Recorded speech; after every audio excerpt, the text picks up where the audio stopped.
आज की वीडियो में हमने बहुत महत्वपूर्ण विषय लिया है जो कि अमलियात से संबंधित नहीं है, बल्कि साधना जो बात है उसका प्रमुख उद्देश्य, आधार, जो साधना शब्द है उसको चरितार्थ होते हुए कोई देखना चाहता है, उसका जो निचोड़ है वो यही है। दुनिया में जितने साधना के मार्ग हैं कि ईश्वर प्राप्ति का मार्ग क्या है, या सलूक का सफ़र जिसको कहते हैं इस्लाम में, वो क्या है और लोगों को इसमें कामयाबी क्यों नहीं मिलती है। तो आज का विषय हमने यही रखा है। तो पहले तो ये जानते हैं कि ईश्वर प्राप्ति या सलूक का सफ़र जो है, ये जो मार्ग है जिस पर कौन चलेगा, ईश्वर को कौन प्राप्त करना चाहेगा।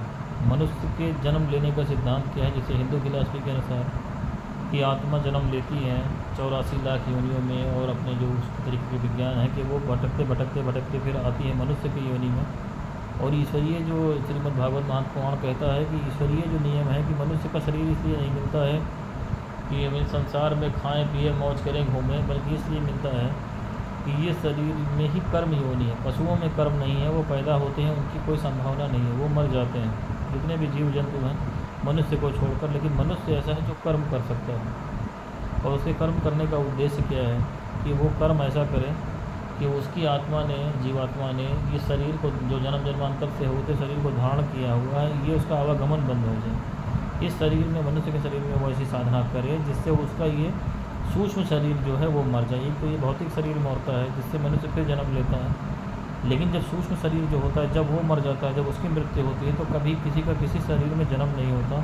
यानी उसी को हम निर्वाण या मोक्ष कहते हैं, या इस्लाम में उसको हकीकत कहते हैं कि कहते हैं परमात्मा मिल गया, रब मिल गया।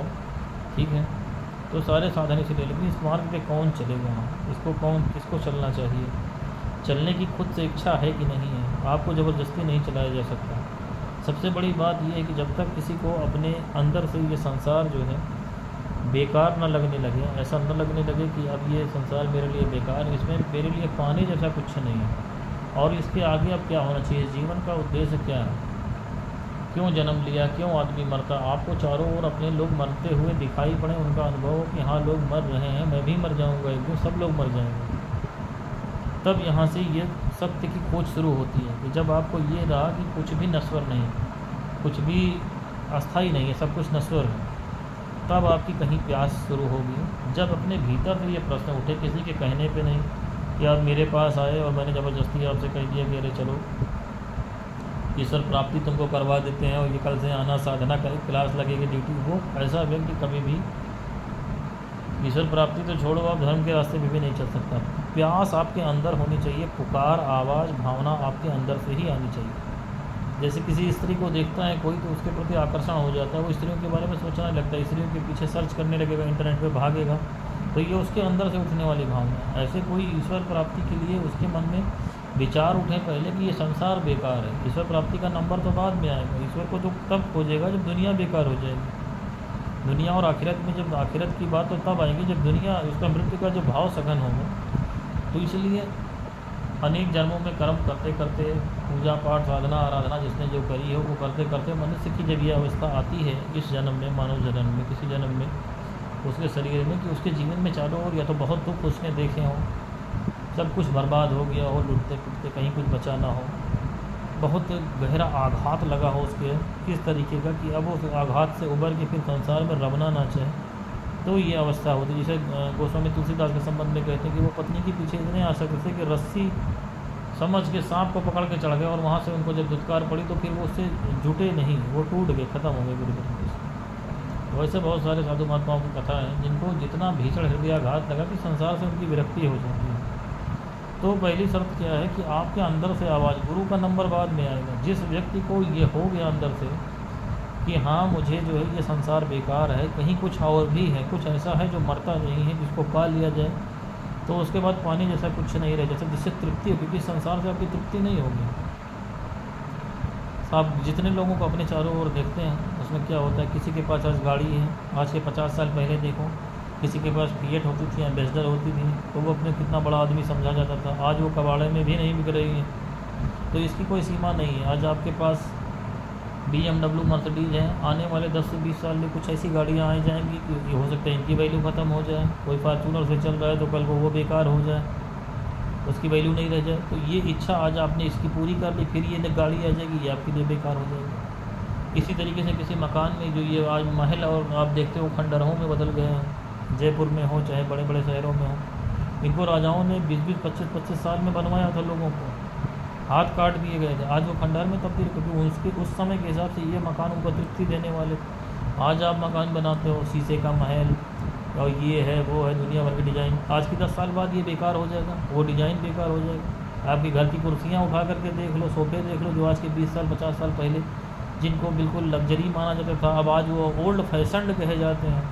फ़र्श का डिज़ाइन देख लो, कभी मोज़ेक के फ़र्श हुआ करती थी, आज टाइल्स का ज़माना है, कभी मार्बल का है, बाद में कुछ और आ जाएगा। तो ये परिवर्तन प्रकृति का नियम है, आपकी तृप्ति नहीं हो सकती। एक चीज़ से आप तृप्ति हो गई संसार में, दूसरा आ जाएगा, तीसरा आ जाएगा, और आपके शरीर की अवधि है, भोगते भोगते आप 80-70 साल के हुए मर गए, तो वो अतिरिक्त इच्छा लेके आप मरोगे, फिर अगले जन्म में वहीं से यात्रा शुरू होगी।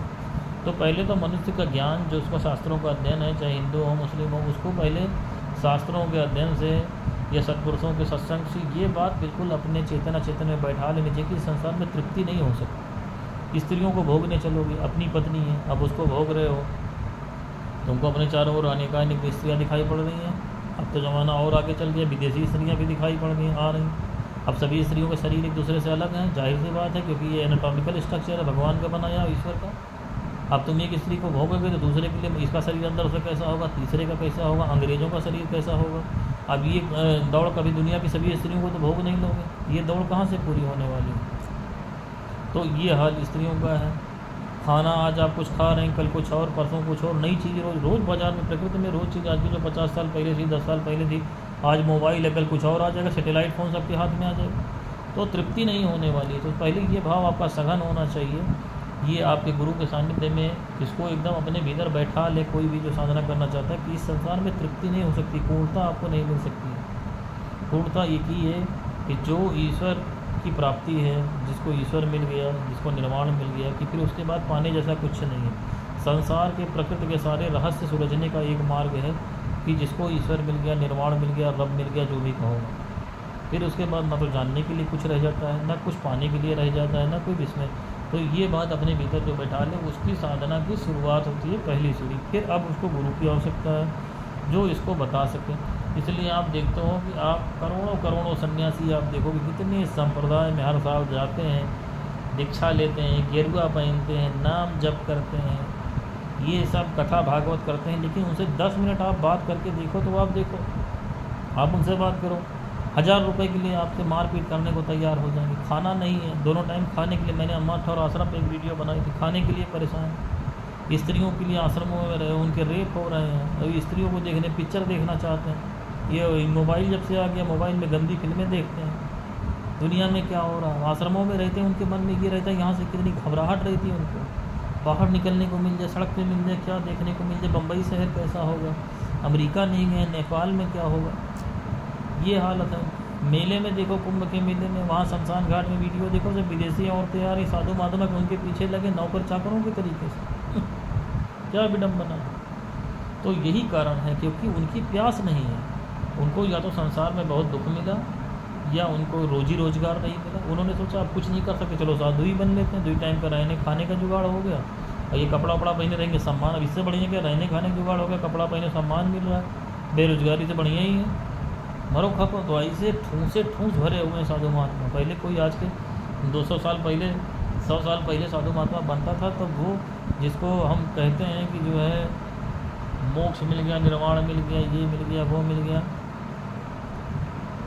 वो अंदर से उसकी तैयारी होती थी उस चीज़ की, कि वो उसी उद्देश्य से दीक्षा लेता था। ये गेरुआ कपड़ा क्या महत्व है। कपड़ा तो बाज़ार में कोई भी खरीद के पहन लेगा, अगर कोई पहनता है कपड़ा तो उसका कुछ मतलब होता है, उसको जब दिया जाता है उस वस्त्र के साथ संकल्प रहते हैं। यज्ञोपवीत था लोगों का, वस्त्र दिए जाते। अब देखो, जिसको देखो गेरुआ पहने, काला पहने, तो उसकी भावना चलेगी। पहले सफ़ेद वस्त्र दिए जाते थे, क्योंकि ये जो आपका शरीर है साधना में, उनसे इनका रंग जुड़ा हुआ है। 5वां शरीर है, उसका रंग सफ़ेद है, इसलिए आत्म शरीर वाले वो कपड़ा पहनते हैं। 6ठे शरीर का दूसरा कलर है। निर्वाण प्राप्ति 7वां शरीर है, उसका दूसरा कलर है। जो बौद्ध धर्म के लोग कपड़ा पहनते हैं कत्थई रंग का, बिल्कुल मैरून, वो निर्वाण प्राप्ति का जो 7वां शरीर है उसका कलर है वो। तो ये सबके पीछे गहन विज्ञान थे। ये थोड़ी ना कि ये कपड़ा कोई क्यों पहनेगा, पैंट शर्ट में क्या बुराई है। जे कृष्ण मूर्ति जो आज के युग में जिसने ईश्वर की प्राप्ति की, जिसके पीछे थियोसॉफी और पूरा जो है पाश्चात्य संस्कृति लगी हुई थी, उनको ईश्वर प्राप्ति के लिए उनके पीछे इतने गुरुओं का हाथ था, उनको परमात्मा मिल गया ना, सबके प्रयासों से मिला। जे कृष्ण मूर्ति का देखो, उनके लेक्चर कोई भी देखो, वो तो बिल्कुल नास्तिकता की बात करते, देयर इज़ नो गॉड। इसीलिए पैंट शर्ट पहने रहते हैं, कोट पैंट टाई, कोई गेरुआ नहीं पहने। लेकिन जिसको ईश्वर मिला हुआ वो जानता है कि हाँ उनको ईश्वर मिला है। चोर चोर को पहचानेगा, महात्मा महात्मा को पहचानेगा। तो वो तो पैंट शर्ट पहने रहते हैं, क्योंकि उन्होंने देखा कि ये सब गेरुआ और इसकी उसकी कोई वैल्यू ही नहीं रहेगी, सब चोर पहने घूम रहे हैं। तो वस्त्रों से कुछ नहीं होता, वस्त्रों के पीछे एक विज्ञान है, उसका संकल्प है, कोई दिया जाता है। ऐसे इस्लाम में भी हरे रंग के कपड़े क्यों दिए जाते हैं। लेकिन ये सब में ही आदमी उलझ करके रह जाता है। गेरुआ पहन लिया, चंदन लगा रहे हो, उसके पीछे मालूम नहीं है, आ गया चक्र पे उसे ठंडा करने के लिए चंदन लगाया था। देखो यहाँ भी चंदन लगा है, यहाँ भी लगा है, यहाँ चेहरे पूरे लगाए। बहरूपिया को देख लो, साधु को देख लो, दोनों में कोई अंतर नहीं है। बस अच्छी खासी शकल परमात्मा ने दी, क्यों उसको बिगाड़ के बैठ रहे हो जब तुमको उसका विज्ञान नहीं मालूम है। हुलिया बनाए घूम रहे भिगमंगों के तरीके से। ठंडक में है, ऊनी कपड़े नहीं पहनेंगे, और शरीर को क्यों कष्ट दे रहे हो। ऊनी कपड़ा बना हुआ जब नहीं था, आज भी तुम वही 100 साल पहले वाले कपड़े पहन के घूम रहे हो। अज्ञानता है। वो देख रहे गौतम बुद्ध के समय में जो था वही है। तो तिब्बत में है वो सब नहाते नहीं हैं, चलो ठीक है। अब यहाँ जो है वो भी नहीं नहाते हैं, और तिब्बत में तो चलो पसीना नहीं होता है, धूप नहीं, ठंडक है। लेकिन यहाँ जो वो कहते हैं वो तिब्बत में नहीं नहाते, तो हम यहाँ कैसे नहाएंगे, हमारे धर्म में नहीं है। वो मूर्खता देखो। तो इन चीज़ों में जिसको तरीक़त कहते हैं, उलझ करके आदमी रह गया। साधना का उससे कोई लेना देना नहीं रह गया। इसलिए करोड़ों करोड़ों साधु सन्यासी आप देखो, उनसे बात करो, वो तो जैसे तरसे रहते हैं कि उनका बस कोई इंटरव्यू ले ले, उनसे कोई 2 सवाल पूछ ले, कितना लंबा चौड़ा बोल जाएंगे, नहीं पूछोगे वही बताने लगेंगे। तो इसलिए सलूक के सफ़र में, ईश्वर प्राप्ति के मार्ग में सबसे पहली बात यह कि प्यास आपकी अपनी होनी चाहिए। कोई भी गुरु, कोई भी आपका हित मित्र, पीर, भाई, सगा संबंधी इसको नहीं कर सकता कि आपके भीतर प्यास पैदा नहीं कर सकता। वो आपको मार्गदर्शन दे सकता है, आप उसको देख करके सीख सकते हो कि हाँ ऐसा होता है, हाँ इनको ईश्वर मिल गया तो ईश्वर जिसको मिल गया वो ऐसा होता है। लेकिन कोई ज़बरदस्ती नहीं करा सकता आपको कि नहीं चलो तुमको ईश्वर दिला दे रहा हूँ, तुमको साधना करा दे रहा हूँ, तुमको ये करो वो करो वो करो। ये आपके कर्मों से होगा। और ये आपकी इतनी चेतना है जन्म जन्मांतर की, आप ये पूजा पाठ करते हो, मंदिर जाते हो, कभी तो 24 घंटे में बैठ के अपने बारे में चिंतन करो कि ये पत्नी है, ये बच्चे, मेरे जीवन का अर्थ क्या निकल रहा। सवेरे उठते हो, ऑफिस जाते हो, दिन भर काम करते हो, शाम को आते हो, बाज़ार से आते हो, खाओगे, सो जाओगे, 365 दिन तुम्हारा यही क्रम चलता। कभी ये सोचा कि ये क्रम कब तक चलेगा? 60 वर्ष की आयु तक। पत्नी है, बच्चे हैं, सबके लिए अपना कर्तव्य पूरा कर रहे हो, क्योंकि वो तुम्हारा कर्तव्य है। उसको तुम लेकर के आओ तो पत्नी की जिम्मेदारी कौन उठाएगा? बच्चे तुमने पैदा किए, उनको पढ़ाओ, किसी के ऊपर एहसान थोड़ी ना कर रहे। ये तो तुमको युवावस्था में सोचना चाहिए था कि मुझे विवाह करना है कि नहीं करना। अगर विवाह किया तो उसके दायित्व है। लेकिन इन सब से अलग तुम अपने लिए क्या कर रहे हो? क्योंकि तुम मरोगे तो तुम अकेले ही जाओगे, तुमको मरने से कोई नहीं बचा सकता, ये तुम भी जानते हो। इतने लोगों को तुम कब्रिस्तान या जो है शमशान घाट पहुँचा आए हो, तो कभी उसमें सोचते हो कि मेरा भी नंबर आएगा, यही लोग मुझे भी लाके तो पहुँचा जाएंगे किसी दिन। और तुम्हारे मानने न मानने से क्या होता है, ये तो तुम भी जानते हो कि घटना ये घटेगी, इसलिए तो तुम रुकते नहीं हो कब्रिस्तान या शमशान में, घर भागा तो जल्दी से डर के मारे। तो पहले इस भाव को सघन करो। जो तुम कर रहे हो, वाइस प्रेसिडेंट हो किसी कंपनी के, या मैनेजिंग डायरेक्टर हो, या CEO हो, या चपरासी हो, लेकिन ये सब कब तक चलेगा? 60 वर्ष तक? 60 तक जिंदा भी रहोगे कि नहीं, ये कौन जानता है? उसके बाद ये कहाँ जाएगा? तुम यहाँ इस दुनिया में MD थे, मर के गए, हिंदू हो मुसलमान हो, कहाँ गए? वो MD का पद और ये पूरी ज़िंदगी तुम्हारी गई। ये सब तो भौतिक जगत की आवश्यकता है कि तुम्हारे परिवार, बीवी, बच्चों के लिए जितने धन की आवश्यकता है वो तुम जुटाओ। MD बन के जुटाओ, चपरासी बन के जुटाओ, चोर बन के जुटाओ, तुम्हारी जिम्मेदारी। लेकिन तुमने अपने लिए क्या किया? तुम एक कोल्हू की बैल की तरीके से सवेरे उठते हो और अपने 24 घंटे का कार्यक्रम देखो। संडे की जो एक तुमको छुट्टी मिलती है वो भी तुम कैसे करते हो? अखबार पढ़ना, यहाँ घूम आए, वहाँ आत्मचिंतन के लिए समय नहीं है तुम्हारे पास। और जब से ये मोबाइल आ गया तब से इसको देखो, यूट्यूब यहाँ वहाँ घुमा हुआ। और मुसलमान है तो वो नमाज़ पढ़ने जाएगा तो सबको बताएगा 5 बजे की नमाज़ पढ़ रहे हैं, क्योंकि वो ड्यूटी पूरी कराया। अब वहाँ मस्जिद में सब लोग पहचानने लगे, अरे भाई आप तो उसका अहंकार देखो, आप तो 5 वक्ता नमाजी हैं और 5 वक्त नमाज़ पढ़ने आते हैं। आप यही तो है कि मस्जिद में आते हो, कोई आता ही नहीं, दिखता ही नहीं। अब उसका अहंकार, नमाज में क्या पढ़ा? नमाज के विषय भी एक वीडियो बनाया था, देखिए आप। कहीं उस नमाज के दौरान उसका चित्त कितनी देर उसके साथ रहा? घर का बाजार, बेटी की शादी, नाव की दुकान, राशन पानी सब हो लेता है उतने देर में। और यही हिंदुओं का हाल है।